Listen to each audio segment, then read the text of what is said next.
இணைந்திருக்கிறோம் நேயர்களே, வணக்கம். தமிழ் ஒளி நிகழ்ச்சியூடாக இப்பொழுது நிகழ்ச்சியினுடைய பிரதான பகுதியான தலைப்பு பகுதியை சந்தித்திருக்கிறோம்.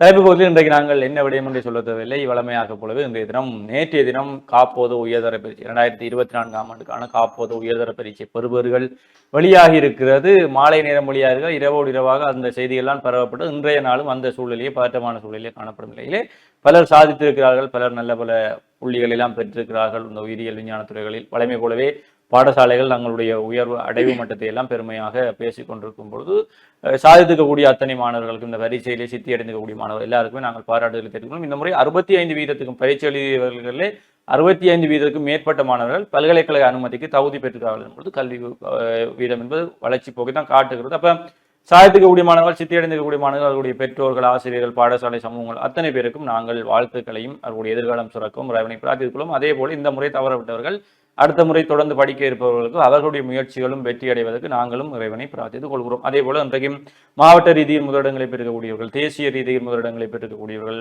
தேசிய ரீதியில் தங்களுடைய இடங்களை தக்க வைத்துக்கக்கூடியவர்கள் எல்லாருமே பெருமளவிலே புகழப்பட்டுக் கொண்டிருக்கிறார்கள். அவர்களுக்கும் பாராட்டுகள் தெரிவித்து குறிப்பாக இந்த மருத்துவர் யமுனானந்தாவின் மகன்களான இரட்டையர்கள் உயிரியல் துறையிலே மாவட்ட மட்டத்திலே முதல் 2 இடங்களையும் பெற்றிருக்கிறார். அதே வழியிலே தேசிய மட்டத்திலும் அவர்கள் 3ஆம் மற்றும் 5ஆம் இடங்களை பெற்றிருக்கிறார்கள். அவர்களுக்கும் எங்களுடைய பாராட்டுகள் தெரிவிக்கும். அவர்களும் யாழ்ப்பாணம் இந்து கல்லூரியுடைய மாணவர்களாக இருக்கிறார்கள். அதே போல கணித பிரிவிலேயும் ஹார்ட்லி கல்லூரி மாணவன் முதலிடத்தை மாவட்ட மட்டத்திலே பெற்றிருக்கிறார். உயிரியல் பிரிவிலே யாழ்ப்பாணம் இந்து கல்லூரி மாணவன், வர்த்தக பிரிவிலே யாழ்ப்பாணம் இந்து கல்லூரி மாணவன், பொறியியல் தொழில்நுட்ப பிரிவிலே யாழ் மத்திய கல்லூரி மாணவன், அதே போல உயிர்முறைகள் தொழில்நுட்ப பிரிவிலே யாழ்ப்பாணம் இந்து கல்லூரி மாணவர்கள் என்று மாவட்ட மட்டங்களிலே முதலிடங்களை பெற்று சாதனை படைத்திருக்கிறார். அவர்களுக்கும் எங்களுடைய வாழ்த்துக்களை நாங்கள் தெரிவித்துக் கொள்கிறோம். அதே போல யாழ்ப்பாணம் இந்து கல்லூரி மலையக மாணவன் ஒருவர் யாழ்ப்பாணம் இந்து கல்லூரி இந்த யுத்தத்தினால் பாதிக்கப்பட்ட பொழுது அந்த யுத்தத்தினால் பாதிக்கப்பட்ட மாணவர்களை எடுத்து பயிற்றுவித்து கல்வியை கொடுத்தார்கள். அதே போல மலையகத்திலிருந்து வறுமை கோடுக்குட்பட்ட மாணவர்களை எடுத்து கல்வியை கொடுத்து வளர்த்து வருகிறார்கள். அந்த வகையிலே மலையகத்தை சேர்ந்த மாணவர் ஒருவர் கணித பிரிவிலே 3A சித்திகளை பெற்று பொறியியல் படத்துக்கு தெரிவாயிருக்கிறார். அப்போ யாழ்ப்பாணம் இந்து கல்லூரி இந்த சமூக சேவையையும் நாங்கள் பாராட்டியாகணும். தொடர்ந்து வரும் காலங்களிலும் அவர்கள் இவ்வாறான சமூக கல்வி சேவைகளை தொடர்ச்சியாக செய்து சமூகத்திலே அவர்கள் இன்றைக்கும் உயர்ந்து தங்களை காட்டுவது கூட தொடர்ந்து முயற்சியான ஒரு நிலையிலே யாழ்ப்பாணம் இந்து கல்லூரி இந்த தமிழ் சமூகத்திலே மொழிர வேண்டும் என்று நாங்களும் இறைவனை பிரார்த்திக் கொள்வோம். இவர் இன்றைக்கு காப்பது உயர்தரம் தொடர்பாக இருக்கும்போது நாங்கள் வளமையாக கூறுவது போலவே இந்த முறை விட்டவர்கள் அடுத்த முறை உங்களுக்கான வாய்ப்புகள் இருக்கிறது. வாய்ப்பு எல்லா முறையும் எங்களுக்கு வாய்ப்புகள் கொண்டு கிடக்கிறது. மன உறுதியோடு தொடர்ச்சியாக பயணிப்பதன் மூலம் நாங்களும் எங்களுக்கான சாதனை பயணங்களை அடைந்து கொள்ளக்கூடியதாகத்தான் இருக்கிறது. அதுதான் வேண்டும், இதுதான் வேண்டும் என்று இல்லாமல் உங்களால் எது முடியுமோ அதை செய்து சாதனை படைத்துக் கொள்ளுங்கள். பலர் பாடசாலைகளை பெருமைப்படுத்திக் கொள்ளுங்கள். சிலர் பாடசாலைகளால் பெருமை அடைந்திருக்கார்கள், பலர் பாடசாலைகளை பெருமைப்படுத்தி வைத்திருக்கிறீர்கள். அப்படி பாடசாலைகளை பெருமைப்படுத்திக்கக்கூடிய மாணவர்கள், சிறிய சிறிய கிராமங்களில் இருந்து பாடசாலைகளில் சாதனை படுத்தக்கூடியவர்கள், குறிப்பாக வடக்கிலே பாடசாலைகள் மூடப்படுகிற 50க்கும் மேற்பட்ட பாடசாலைகள் மூடப்படுகின்ற தருவாயில் இருக்கும்போது சிறிய சிறிய குக்கிராமங்கள் இருந்தெல்லாம் பாடசாலைகளிலிருந்து நல்ல பெறுபேறுகளை, நல்ல தர சித்திகளை பெற்று சாதனைப்படுத்தக்கூடிய மாணவர்கள், பாடசாலைகளின் பெருமை, ஊரினுடைய பெருமைகளை வெளிக்கொணரக்கூடிய அந்த மாணவர்களுக்கெல்லாம் நாங்களும் வாழ்த்துக்களையும் தெரிவித்துக் கொள்கிறோம். உங்களுடைய பயணங்கள் தொடர்ந்தும் செல்லட்டும் என்று கூறிக்கொண்டு, அதே போல இந்த பாடசாலை இந்த உயர்தர பரீட்சை இந்த விடயங்கள் பல்கலைக்கழக மாணவர்களால் பக்கத்தில் இருக்கிறார். கார்த்தியாயனிட்ட கேட்போம். கார்த்தியாயனி AL ரிசல்ட்ஸ் வந்திருக்கு, என்ன நினைக்கிறீங்க நீங்க? நிச்சயமாகத்தான் இந்த காப்பத்து உயர்தர பரீட்சை பெறுபேறுகள் வெளியா இருக்கிறது அப்படி என்பது பலருக்கு பல மாணவர்களுக்கு சந்தோஷமா இருந்தாலும், வீட்டுல இருப்பவர்களுக்கு பல விடயங்கள் இருந்தாலும், இந்த சொந்தக்காரருக்கு தான் நிறைய ஒரு பரபரப்பாக இருக்கக்கூடிய ஒரு காலப்பகுதியாக இது இருக்கு. அவைக்கு என்ன ரிசல்ட்ஸ், இவைக்கு என்ன ரிசல்ட்ஸ், இவையை விட இவைக்கு குறைஞ்சிட்டுதா அப்படின்னு பல அந்த ஒப்பீடு மதிப்பீடுகள் எல்லாம் செய்து கொண்டிருப்பார்கள். இந்த ஒப்பீடுகள் மதிப்பீடுகளுக்கு அப்பாற்பட்டு உலகத்துல நிறைய விஷயங்கள் இருக்குது அப்படின்றத மாணவர்கள் தெரிந்து கொள்ள வேண்டும் அப்படி என்பதுதான் உண்மையான ஒரு விஷயம். இன்னும் ஒரு விஷயம் அடிக்கடி சொல்லுவார்கள், இந்த உயர்தரம் மட்டும்தான் கஷ்டம், அதை மட்டும் கஷ்டப்பட்டு படிச்சிட்டீங்கன்னு சொன்னா அங்கால எல்லாம் சந்தோஷமா இருக்கலாம் அப்படின்னு சொல்வார்கள். உண்மையில் போட்டி சூழலை பற்றி யோசிக்காமல், வேலை உலகை பற்றி யோசிக்காமல் படிக்கக்கூடிய ஒரு காலம் எதுன்னா இந்த உயர்தரம் மட்டும்தான்.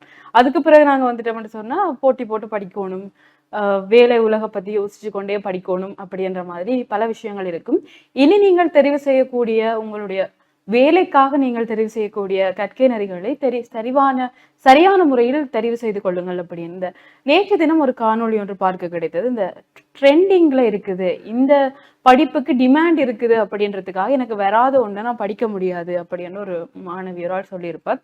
அதே மாதிரிதான் உங்களுக்கு எது பிடிச்ச படிப்பு, அது சரியான பாதையில உங்களை அழைச்சு செல்லும் அப்படின்னு சொன்னா அந்த படிப்புகளையும் கற்கை நெறிகளையும் தெரிவு செய்துகள் 1க்கு 2 முறை ஆய்வு செய்து உங்களுக்கான உயர்கல்விகளை தெரிவு செய்து கொள்ளுங்கள் அப்படி என்பதும் எங்களிடம் நாங்கள் சொல்லக்கூடிய ஒரு விஷயமா இருக்குது. அதை விட பல மாணவர்களுக்கு வந்து நல்ல பெறுபேறுகள் எடுத்திருக்கிறார்கள். அவர்களுக்கும் நானும் ஒரு முறை வாழ்த்துக்களை தெரிவித்துக் கொள்கிறேன். அதே போன்றுதான் இந்த உதயன் பத்திரிகையில் வந்து ஒரு விடயம், படிப்பு தான் இப்ப எங்கள்ட்ட இருக்கக்கூடிய ஒரு பெரிய ஆயுதம் அப்படி என்ற ஒரு விஷயம். உண்மையில் அதுதான். அதே மாதிரி இந்த சமூக வலைத்தளங்களிலும் அண்மையில் பகிரப்பட்ட ஒரு விஷயம் என்னவென்று சொன்னால், இந்த 7 தலைமுறைக்கும் இருக்கக்கூடிய வறுமையை ஒரு தலைமுறையின் படிப்பு வந்து மாற்றிவிடும் அப்படி என்று சொல்லுவார்கள். உண்மையில் எங்களுக்கு இருக்கவங்களுடைய பெற்றோர்களாக இருக்கட்டும், அவர்களுக்கு முன்னர் இருக்கக்கூடிய அந்த ஜெனரேஷன்ல இருக்கக்கூடிய பல வறுமைகளையும் துன்பங்களையும் ஒரு கல்வி அப்படி என்ற ஒரு விஷயம் மாத்துது. அதுவும் எங்கட நாட்டுல அது இலவசமாவே கிடைக்குது அப்படி என்பது உண்மையில் அதெல்லாம் ஒரு பெரிய கொடை. அதை நாங்கள் சரியான முறையில் பயன்படுத்தி கொண்டுதான் இருக்கிறோம் அப்படி என்பதும் ஒரு சந்தோஷமான ஒரு விஷயமா தான் இருக்குது. குறிப்பாக இந்த வடக்கு கிழக்கு மாணவர்களுடைய இந்த சித்தி பெறுபேறு அப்படி என்பது உண்மையில் பாரிய ஒரு பாராட்டிற்குரிய ஒரு விடயமாகத்தான் இருக்குது. பல பாடசாலைகள் அதிகளவான சித்திகளை வழங்கி இருக்கிறார்கள். பல ஆசிரியர்கள் வந்து சமூக வலைதளங்களில் பதிவுகள் எல்லாம் அவ்வளவு மன நிறைவாக அவர்கள் போடுகின்ற பொழுது உண்மையில் பார்ப்பதற்கு சந்தோஷமாகத்தான் இருக்கிறது. இந்த சமுதாயம் தங்களுக்கு கிடைத்திருக்கக்கூடிய இந்த இலவச கல்வி அப்படி என்ற ஒரு கொடையை சரியான முறையில் வளப்படுத்தி கொண்டிருக்கிறது, சரியான முறையில் பயன்படுத்தி இருக்கிறது அப்படி என்பது உண்மையில் சந்தோஷத்திற்குரிய ஒரு விஷயமாகத்தான் இருக்கிறது. அதே மாதிரி இப்ப எங்களுக்கும் பல்கலைக்கழகத்துல பரீட்சைகள் நடந்துட்டு இருக்கிறதால இந்த மோட்டிவேஷன் அப்படின்றது பல இடங்கள்ல இருக்கும். ஆனால் சரியா கடவுள் வந்து எப்படி என்ன கொண்டு போய் அந்த மேசையில இருத்தினாரோ தெரியும். என்னுடைய மேசையில யாரோ ஒரு ஆக்கள் எழுதி வச்சிருக்கேன், ஒரு சிங்கிள் எக்ஸாம் வந்து உங்களுடைய ஃபியூச்சரை வந்து தீர்மானிக்காது அப்படின்றது. அப்ப அதே சிங்கிள் எக்ஸாம் தீர்மானிக்க வேண்டாம், இந்த ஒரு சிங்கிள் எக்ஸாம்ல நீங்கள் பாஸ் பண்றதை விட இதுல ஃபெயில் விட்டீங்கன்னா அடுத்தடுத்து நிறைய எக்ஸாம் ரிப்பீட் எழுதி இந்த சிங்கிள் எக்ஸாம் தீர்மானிக்கும், அடுத்து வரப்போ ரிப்பீட் எக்ஸாம் தான் தீர்மானிக்கும். அது ஒரு மோட்டிவேஷன். அப்படி இல்லை, அது சொல்லல. ஒரு சிங்கிள் பேப்பர் வந்து இப்ப வைக்கக்கூடிய எக்ஸாம் அது எப்படி கடவுள் சரியா கொண்டு போய் அந்த மேட்சில் என்ன அமர்த்தினாலோ தெரியல. ஒரு சிங்கிள் எக்ஸாம் வந்து உங்களோட ஃபியூச்சரை வந்து தீர்மானிக்காது, டோன்ட் வரி அப்படின்னு இருந்தது.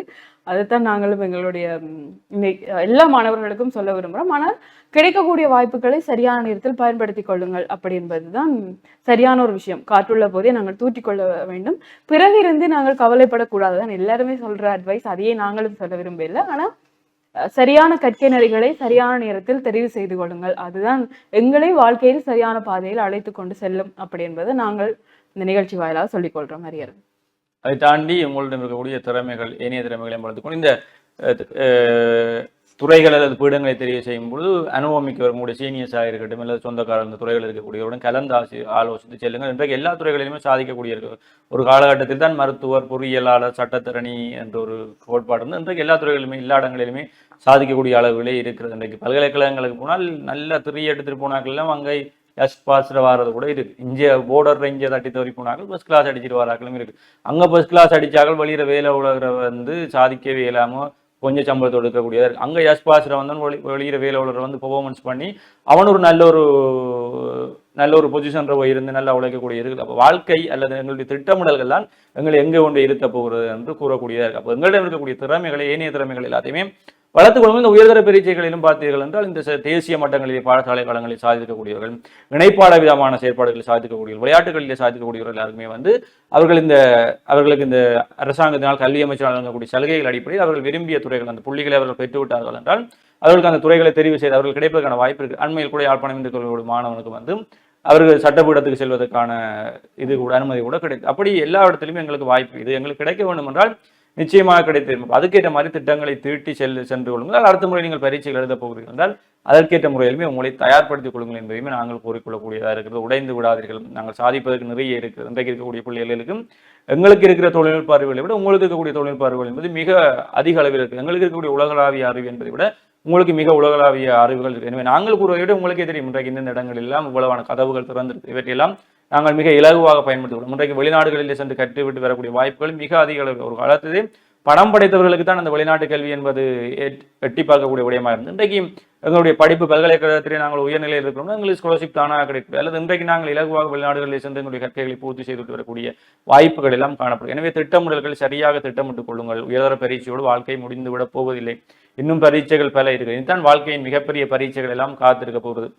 உயர்தர பரீட்சை ஒன்றால் கம்பல்சரி ஒவ்வொரு செமஸ்டர் எழுதுறதும் ஒரு உயர்தர பரீட்சைக்கு சமனானதாக இருக்கு. அத்தியானியை கேட்டுப்பட்டீங்கன்னா தெரியும். நீங்களும் தானே அரியரன் பல்கலைக்கழகம் முடிச்சுதானே அதான் எத்தனை கம்பல்சரி எழுதி தள்ளி எவ்வளவு அடிகளை வாங்கி வந்திருக்கும். அப்ப எல்லாத்துக்குமே பயப்படாமல் இருங்கள். வாழ்க்கை இனித்தான் உங்களுக்கு நிறையவற்றை கற்றுத்தர இருக்கிறது. பல்கலைக்கழக வாழ்க்கை பல பாடங்களை உங்களுக்கு கற்றுத்தரும், பல கலைகளையும் பல்கலைக்கழகம் கற்றுத்தரும் என்பதோடு அடுத்தடுத்த கட்டங்களுக்கு எவ்வாறு நகர்ந்து செல்ல போகிறீர்கள் என்பது வாழ்க்கையை சந்தோஷமாக கொண்டு செல்லுங்கள். தனியே வெற்றி பெற்றவர்களை மாத்திரம் பாராட்டாமல் அடுத்த கட்ட சித்தியடைய போவர்களுக்கு இந்த ஒரு தோல்விதான் உங்களுக்கு இனி வரப்போகிற வெற்றிகளை தீர்மானிக்க போகிறார்கள். இந்த ஒரு தோல்விதான் நீங்கள் எவ்வாறு உங்களுடைய வாழ்க்கையை திட்டமிட போகிறீர்கள் இருக்கு. இந்த ஒரு தோல்விதான் இனி இந்த தோல்வி கொடுத்துக்கக்கூடிய இந்த தோல்வி எவ்வளவு வழிகளை கொடுத்துக்கிறது தெரியும். குறிப்பா இந்த சொந்தக்காரர் வந்து ரிசல்ட்ஸ் என்ன உங்களோட ரிசல்ட்ஸை கேட்டாலும் போகல, அவனுக்கு அந்த ரிசல்ட்ஸ் அவனுக்கு இந்த ரிசல்ட் இந்த தோல்வி கொடுக்கக்கூடிய துயரங்கள் எவ்வளவு வலியை கொடுக்க முடியுது. அப்ப இந்த வலி உங்களோட வாழ்க்கையை நீ வரக்கூடாது ஒரு முடிவை எடுத்துக்கொள்ளுங்கள். அந்த வலி வரக்கூடாதுன்னு நீங்கள் அடுத்த கட்டத்துக்கு தேவையான முயற்சிகள் எடுத்துக்கொள்ளுங்கள் என்பதை கூறிக்கொண்டும் நாங்களும் உங்களிடமிருந்து விடைபெற்று செல்ல போகிறோம். மீண்டும் ஒரு முறை எங்களுடைய தம்பி தங்கங்கள் அத்தனை பேருக்கும் வாழ்த்துக்களை தெரிவித்துக் கொண்டு பல்கலைக்கழகங்களில் சந்திப்போம் என்று கூறிக்கொண்டு நாங்களும் உங்களிடமிருந்து விடைபெற்று செல்ல போகிறோம். மற்றும் ஒரு நிகழ்ச்சியில் உங்களை சந்திக்கும் வரை உங்களிடமிருந்து விடைபெற்று செல்லும் நான் என்று உங்களின் பின் கரிகிறேன் மற்றும் ஹார்த்தியாயினி. நன்றி நேர்களே.